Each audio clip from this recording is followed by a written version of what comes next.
Ever wish you could talk to a lawyer about legal issues at your gym?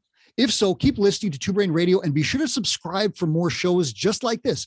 I'm Mike Workington, your host, and Matthew Becker of gymlawyers.com is here to help fitness entrepreneurs navigate the legal world. Matthew is an attorney and the owner of Industrial Athletics in Pittsburgh. He's one of us, not some random lawyer who doesn't know what we do in the microgym industry. He knows our business, and today we're going to talk about buying and selling a gym. So, Matthew, here's the deal. Buying and selling a gym, it's kind of a win for both parties. The party owners, they get what they want, and the acquiring parties get to expand their reach and help more people. The sales process is often way more involved than a handshake and a PayPal transfer. It's a huge topic. So let's come at it from a really high level. What are the key things that buyers need to consider when a gym is changing hands, or sellers for that matter? What are the biggest issues in this entire complicated process? All right, let's go with three of them. Let's start with that. We'll try and limit them. All right. First off, actually, Mike, thanks for having me on. I always My pleasure. I can't. Real pleasure. Love it. Love talking with you guys. All right. Big three. First and foremost, the buyer needs to know whether the current gym that they're going to buy, if the space is either leased or owned. Okay. All right. Second, get a very good readout and do your due diligence to figure out what the assets and what the debts are of the current business. Okay. And third, find out from the buyer's perspective, the buyer needs to find out what current written contracts are in play and get a copy of all of those written contracts for review. Okay, so those are three big ones. I can tell you that if I was looking to buy a gym, none of those things would have been on my list. I would have been like, hey, do I get to keep those barbells? Are you taking that desk? All cosmetic stuff that probably wouldn't have done very much for me. So let's get right into it. Start up with the first one. We're talking about lease versus own. How do people figure out what they need to know and what they need to document in that scenario? Okay. So a quick conversation with the current gym owner is going to tell you whether or not the space is leased or owned. The issues come in when you actually buy the business. So if, let's say you own a gym, Mike, and I want to buy it, and you lease your premises. Actually, let's go with owned first, because that's a quick one to just kind of cross off the list. You own your building. Cool. Okay. The only conversation we need to have is whether I'm going to buy the building from you or whether I'm going to rent the building from you. Okay. And then, that whatever that decision is will kind of dictate what we do down the road as far as buying or renting. The real issues come into play if you, as the current gym owner that I'm trying to buy, leases your space. So I'm in like year 3 of 5 and I want to sell my business, but I'm still signed on for the next 2 years of the lease. Exactly. Okay. Because the commercial lease that you have with the landlord is a contract, a legally binding document that you can't just get out of because you no longer want to open you no longer want to own your gym. And on top of that, if you're selling all the assets and you're getting out of the gym, your name is attached to that lease. You're not going to want it attached to the lease anymore. So me as the buyer, I need to get myself attached to that lease. And that's where the problems start to come into play. Okay, so I'm going to guess that you're probably not able to do this yourself because there's a lot of legal contracts. And if you listen to our previous show with Matthew, we talked about lease issues and so forth. You're dealing with big, giant contracts that have all sorts of clauses and subclauses and so forth. Now you got to figure that out. So how do you do that? You need a lawyer, I'm going to guess, probably not something you can muddle through yourself. And then at that point, I think you probably have to deal with some landlord issues. Am I right? You're going to have to. So 3 parties. If you're a current gym owner looking to sell, go pull out your commercial lease and thumb through it until you find the section that's titled assignment and subleases. What am I looking for in there? So this is going to dictate how you get out of the lease. You as the gym owner get out of the lease and give it to me, the gym buyer. Okay. And these can be very complex, and these can actually cost you guys a lot of money as well. So we've seen leases where so an assignment, let me back up real quick to cover a couple of these legal terms. An assignment basically means that me as the gym owner, I step in as the legal party responsible for the lease. Okay. So I don't pay you, the current gym owner and lease or tenant, who then pays the landlord. That's a sublease. So we'll dumb it down. An We'll call it the assignment. switcheroo. It's just a switcheroo. Yeah. Right. Sure. Right. It's a Okay. switcheroo. Yeah. I'm switching in for you. Okay. The problem that you see is that landlords may or may not want to do that because you're an established business. You've been paying your rent for 3 years of the 5-year term of the lease. The landlord may have been a little bit nervous about leasing to you in the beginning, but you've proven yourself and you've been paying on your rent. Now I'm a brand new business and I'm going to step in and try to take over the lease. And the landlord might say, I don't like that. I'm not going to take another risk on another new business. It paid off for me the first time. I'm not going to take my chance a second time. I don't want to assign it to somebody new. Small business failure rates would definitely make that a concern for landlords, for sure. Right. And so sometimes in this assignment and sublease section of the commercial lease, the landlords we've seen will charge $1,000, may charge $3,000 in order to do what they call their own due diligence to the buyer to find out what kind of financial standing the buyer has before I, as the buyer, can move in and take over your lease. And at the end of the day, the landlord might say, nope, I'm not doing it. Wow. So in your existing lease, you may or may not have clauses in that assignment section that could prevent you from selling your business and getting out of that lease. Yep. Wow. Okay. So that's something I would not have thought of. And that's something I guarantee a lot of gym owners aren't thinking of. So if you are starting the sales process, even if it's like, hey, I don't know if I like this anymore, I want to think about selling, you need to pull out that lease and look at that section right away. Is that section going to have, does that section sometimes have, you can never assign this, or is it very common to just see like, it can be assigned with these conditions? What does that usually look like? It will often say something like, the lease may be assigned upon written consent from the landlord. The landlord will not withhold their consent unreasonably, but the landlord reserves the right to review all documents associated with the assignment, or something like that. Wow. But that gives a ton of power to the landlord, right? So the landlord at that point can actually block the sale. If you're going to sell to someone with a crap credit rating and no business history and maybe some criminal convictions, the landlord could actually block that sale. Yep. Wow. Okay. So that's a huge, huge deal. Yes. Yeah, because the option then, if the landlord's going to block it, is either one, the sale doesn't go through, or two, me as the new buyer needs to go find a new location, but you as the seller are still stuck in this lease. Even if you sell me all of your assets, your gym and everything else, and I go out in a new location and I open it up and run a gym, you as the current gym owner can't get out of it. Wow. Is a sublease an option there? But I guess the sublease would come with you basically taking on the risk, where if the new guy doesn't pay you, you still have to pay the landlord. Is that a situation that develops too?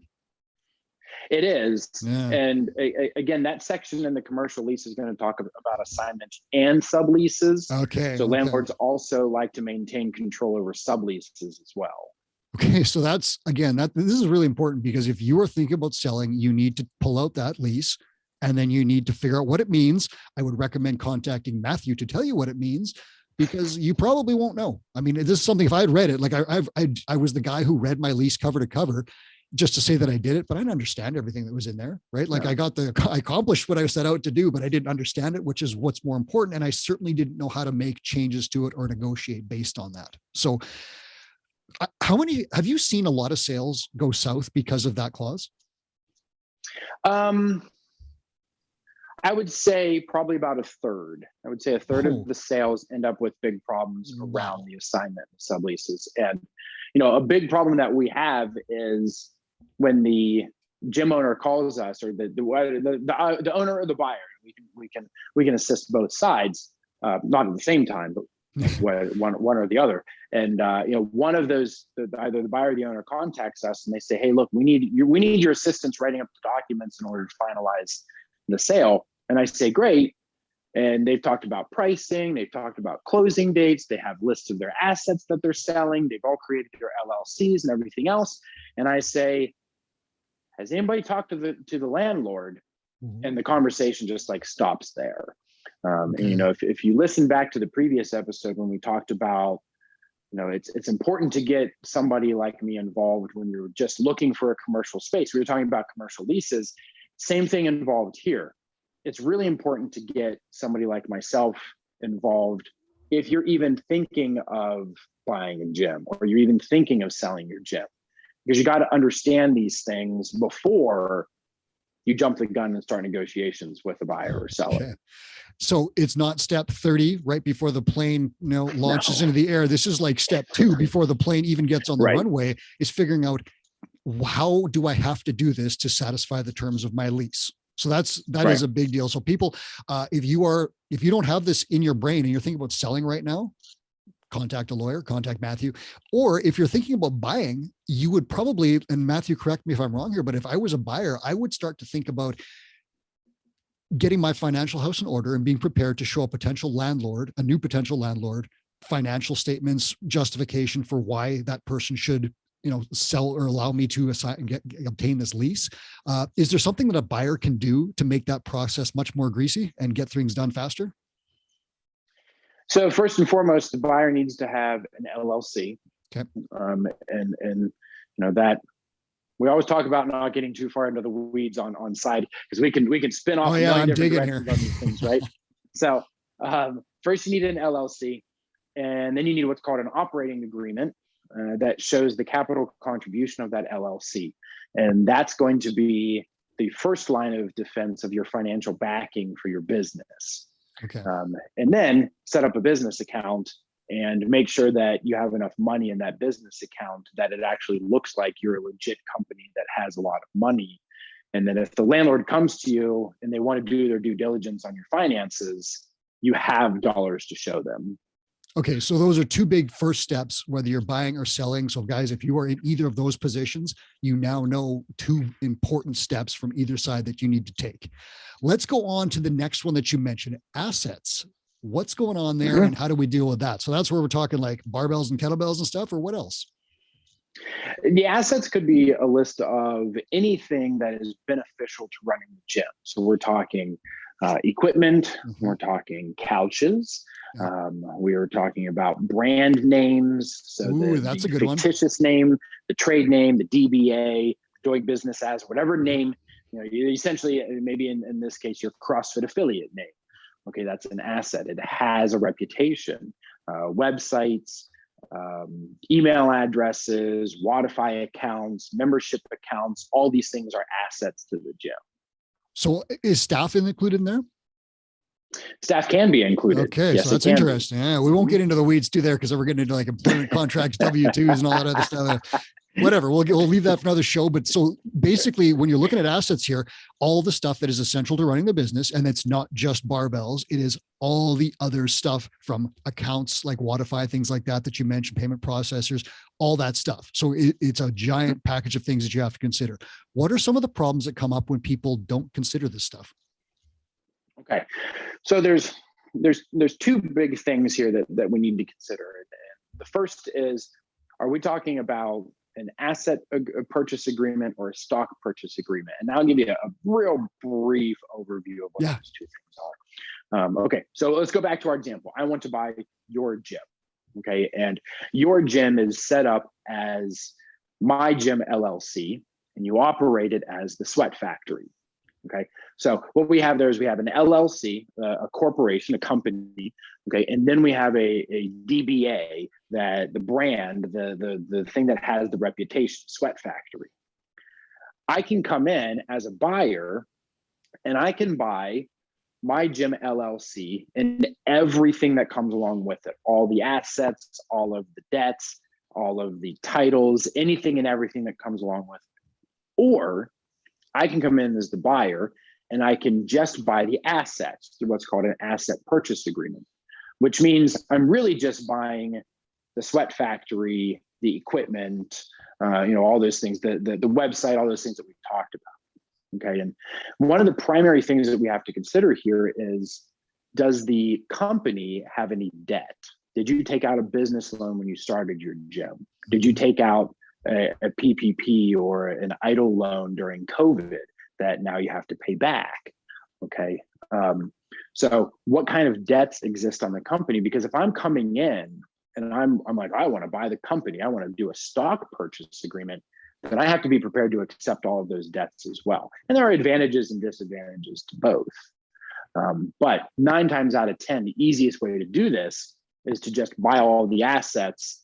I'm leaving you up to cover all those debts. We'll work that into the purchase price if we have to, but I just want the assets and the name Sweat Factory. Okay. So what you're getting into here is essentially corporate structure, right? To see like how someone has set up how everything's set up. And like for my business, we have a name that nobody knows about. That's the corporation. Then we have a doing business as, and there you go. So that applies exactly to me. I think a lot of people have the same things. So you could actually, if you got into some complicated systems, you could get some structures that are weird. I'm guessing like there's like holding companies and this owner, multiple owners, like all sorts of fun stuff where you're chopping up this pie in a whole bunch of different ways. And there's 3 pies over there that also have a piece of this. Like that sounds to me like a little bit more complicated than me, a fitness trainer, can figure it out on my own. Yeah. And thankfully the business, the gym businesses are typically small, so we don't usually have to deal with holding companies, but what we do end up dealing with are partners. And what gym owners oftentimes don't seem to understand is that if you opened up a gym with 2 other partners and you want to sell the gym, those 2 other partners also have to agree to sell that gym. You can't just do it on your own. Yeah. So I guess if we're starting to summarize action steps for people is if you have partners, you need to speak to them first and get them on board with this whole process. Okay. After that, if you're a sole proprietor or sole owner, however you want to call it, less complicated, but you still need to take the step of figuring out, well, how, actually, I'll ask you this question. Does the seller decide the asset sale or the stock sale, or is that a purchaser decision, or is it one of those negotiable things? Like, how do you decide that? Who determines how it goes? It's a negotiable thing. It would be the easiest way to determine that if you're a buyer, we suggest you go in only for the assets. Okay, that's good advice. Yeah.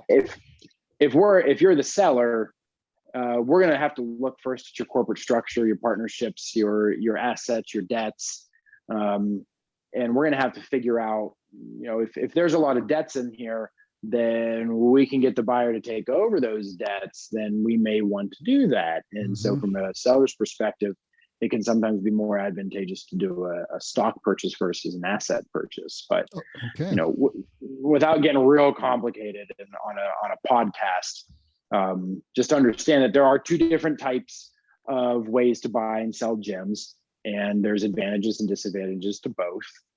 It's not so simple as I'm going to give you $75,000 and you're going to give me the keys to your location.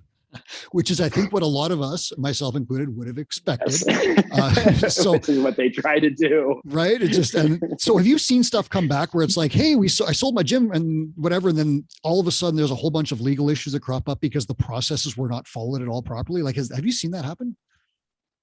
I haven't seen one fall through on the initial purchase yet. What I have seen is gym owner A sells to gym owner B, who then tries to sell to new guy C. But because A and B didn't do it properly, it causes all kinds of issues between B and C. Okay. And so it ends up costing a ton more than it should to go back in the past and try to fix all of the problems. It sounds a little bit like when you tangle your fishing line, and if you just get the snag out right away, everything's cool. But if you really start pulling at stuff and kind of don't leave it for a bit, then it gets worse and worse. You just have to cut the line, right? So this sounds super complicated to me. I imagine for a lawyer, it's complicated, but par for the course. Give me a ballpark idea. Sales agreements, like what kind of costs are people looking at to get a lawyer involved here? Because what I want to give people is a perspective of, you could end up costing yourself a ton more money down the line by doing this wrong versus this investment up front is better. What kind of, again, I know it's a broad range. Yeah, broad range. Give me even if it's like $50,000 range, like what are people looking at for general cost for something like this? So if you go out and you hire some, this is where attorneys can cost a lot of money because these things can get very complicated. You could be looking upwards of $7,000 to $10,000 for an attorney, depending on how much work they need to do, how complex all of this is. And that, for little gym owners, that can often scare them. And that's oftentimes where we end up in the situations where they just try to do it and hope that nobody ever picks up on it. Somebody, and I can't quote our exact prices because everything is situational, right? Yeah. But you're probably looking at somewhere between $500 and $2,000 to get you from beginning to the end, with helping you with all of the forms and setting up all of the legal entities and the documents and everything. And that's if you have it like a slightly less complicated situation, right? Like where you're not, have 17 different partners in 4 different countries and all that other stuff, right? So right. if you're like your basic gym owner, those are some numbers that you can at least think about. If you're a multinational enterprise that has real estate, the whole consortium thing, maybe it's going to cost a bit more, but at that point, you've probably got the money to pay that $7,000 to $10,000. So that's a huge one. The takeaway for me here is whether you're buying or selling, you have options, and you would be wise to speak to an attorney to figure out what are your best options going into this thing. Should I sell stock? Should I sell assets? What's more beneficial for me? And again, this is not a down the line thing. This is like, if I'm starting to think about selling or buying, I should do this first or near the beginning rather than last. Okay. So that's a big deal for people. Now here's another one. We're getting into more paperwork, which I'm sure you love. Contracts. What's going on there? Paperwork. All right. We all love paperwork. So there's typically, 3, I would say the 3 most common written agreements, written contracts, legal contracts that gym owners are going to have. One's going to be your liability waiver. 2 is going to be your membership contract. And 3 is going to be, I'll just call it your staff contract, whether we're going to call it an employee contract or an independent contractor agreement or something like that. That's a whole nother topic for discussion, but those are going to be like your big 3. And when gym owners buy, or when new buyers buy into a gym, they oftentimes make the assumption that Mike, you've been running your gym for 5 years and you've never had a problem. So all your contracts must be good. Of course. So I'm just going to come in and I'm just going to use all your contracts.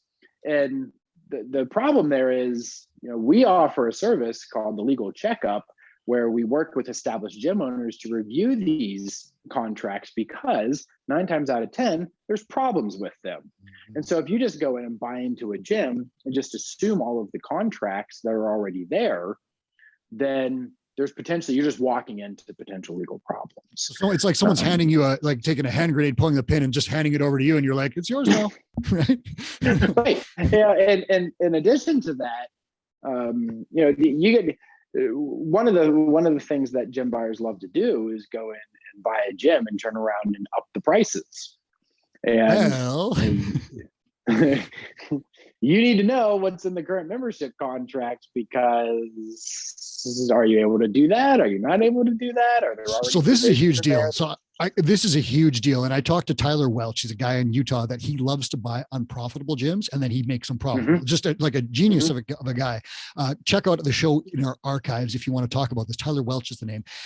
So if you're in a similar situation where you're going to buy an unprofitable gym and your plan is to apply the 2 brain principles and fix this thing by probably upping some rates, changing some policies, all the things that a solid gym needs to do, you're going to need to look at those contracts to figure out when you can do that. Is that accurate?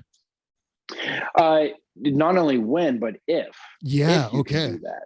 So that's a huge deal, because you might not want to, if you're going to do the 2 brain plan and fix this thing, and we can tell you how to do that. It's, you can do it step by step, but you might not want to buy that gym if you're locked into stuff that you can't change. Right. That's huge. Right. That's like a kill shot. And another thing to consider is, if you're walking into a gym that doesn't have membership contracts, 2 brain business, and you're working with somebody like 2 brain business, they're going to automatically tell you need a written contract.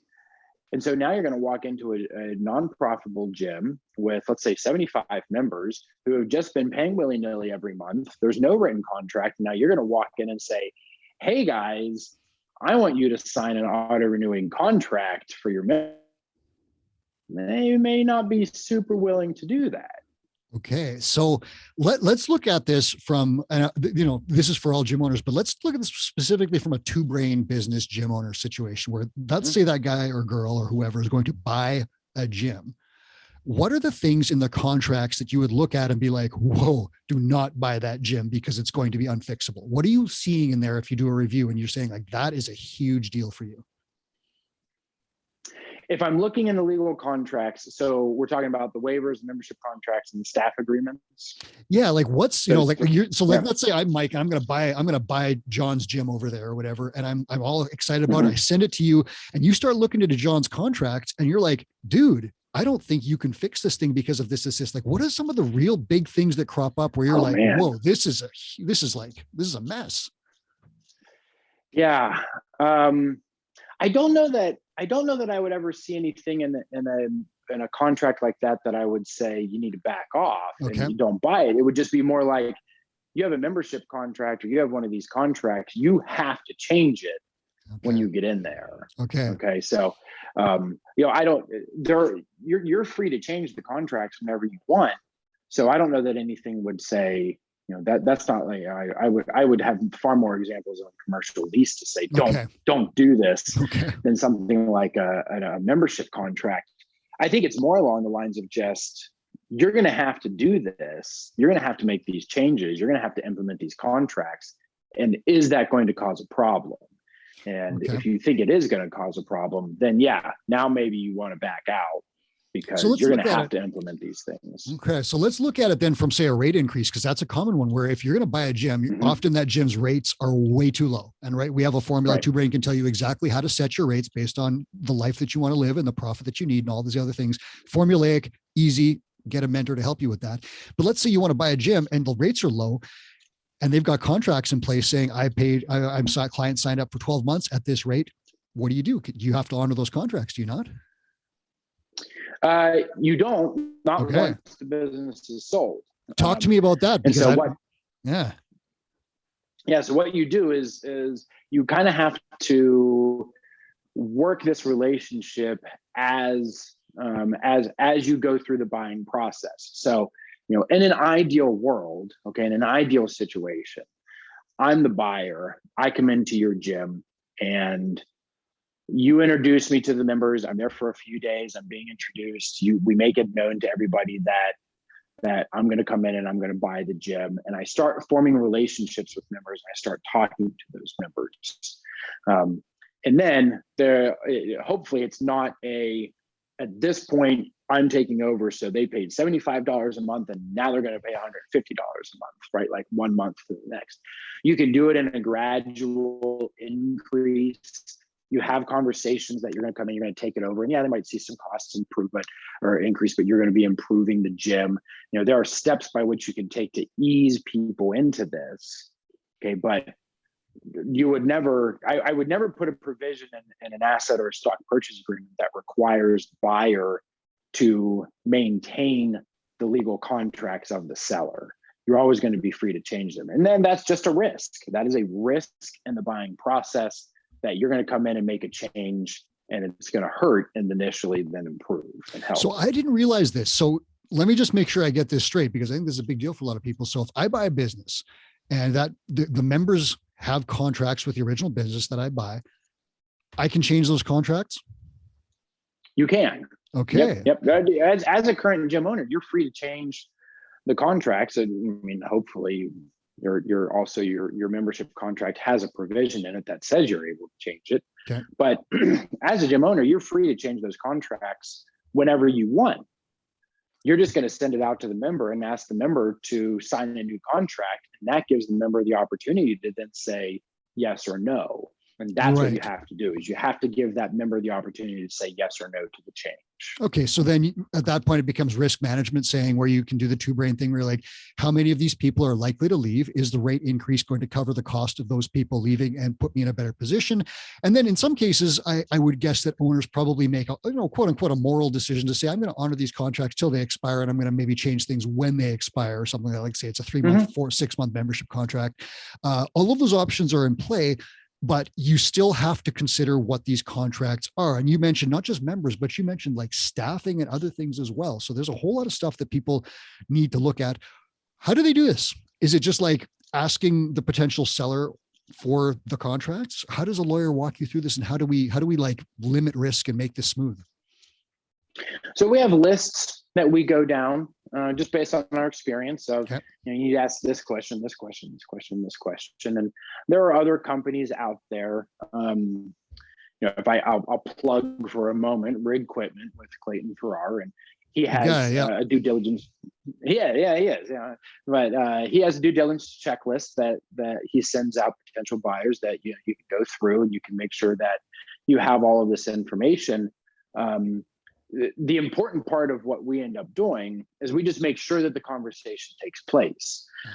So you call us up and you say, hey, look, I'm looking to buy a gym. And I say, okay, we start talking about all this stuff. And I say, well, what is the current status of the staff at the gym? Are they W-2 employees? Are they 1099 independent contractors? And the buyer says, I don't know. What's the difference? Right. And then we have to have a conversation about the difference.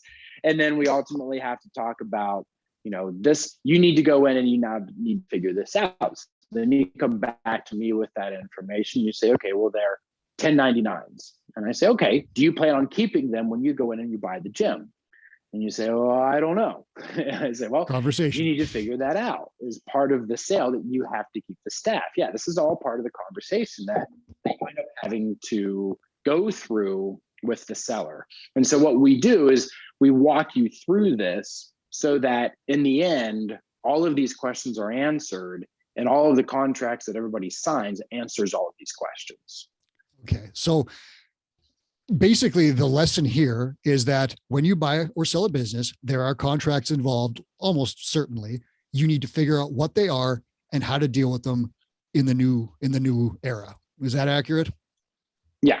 Okay. Yeah, and that's exactly because right. that's just, a lot of people don't think of that. They maybe think of members, but they don't think of staff, or they just forget different things. And it could be like, I'm guessing there could even be contracts that involve like equipment leasing and things like that. Maybe like there's all sorts of probably other things that people just aren't thinking about. So the lesson here, I think, is checklists. And if you don't have a checklist, which almost no gym owner has, an attorney will, especially if it's an attorney like you who specializes in this stuff. So again, going back to, this is the same kind of close that we had in the previous episode. If you don't understand what's going on, contact someone. Matthew, where can they contact you?